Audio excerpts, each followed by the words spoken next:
The calls for overdoses never seem to stop, and the drug epidemic seems to show no signs of slowing down.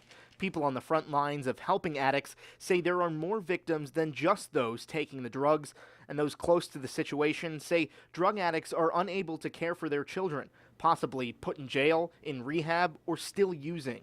That's why there's a new support group in Johnstown called Parenting by Choice. It was designed to help grandparents who are now dealing with issues related to drug overdoses or incarcerations of their children, and they're now raising their grandchildren. Deneen Alt is a member of the Cambria County Opt-Out Team, or Overdose Prevention Team. She and the rest of the team started the support group when they saw a gap in education and support for grandparents raising their grandkids. It could be grandparents, aunts, uncles, older siblings who are now facing the obligations of raising children related to an opioid crisis. Alt says a big part of why they wanted to start the group was a local grandmother looking for support. And she just really didn't have anyone to talk to. She didn't have any resources. She was very lost. She felt like she had no one to turn to, and now she's in this parenting role that she hadn't been in for so long. We've had grandparents that have decided to work with one child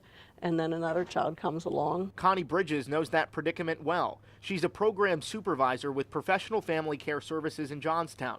She works specifically with grandparents or other family members for what they call formal kinship, which is fostering or adopting. Our grandparents or relatives that come in under formalized kinship, they might be asked at a spur of a moment, are you willing to do this? But fostering a grandchild means Child and Youth Services has to get involved. For those who don't want to formally foster or adopt, they have to figure that out on their own. There are relatively little services around the area that are geared towards helping relatives raise children. The lack of resources hasn't gone completely unnoticed. Federal lawmakers are getting involved, including Pennsylvania Senator Bob Casey. Legislation called Supporting Grandparents Raising Grandchildren Act. He's the ranking member on the Special Committee on Aging in the U.S. Senate. Casey, along with Republican Senator Susan Collins from Maine, have put together a bipartisan bill to pool resources and information. Well, this bill creates a federal task force for the Department of Justice and the Department of Health and Human Services, as well as other federal partners, to be able to provide as much information in one place, a one-stop shopping type of circumstance. Casey says grandparents face many new issues when parenting for the second time. It's a financial burden, it's an emotional burden, it's a physical burden.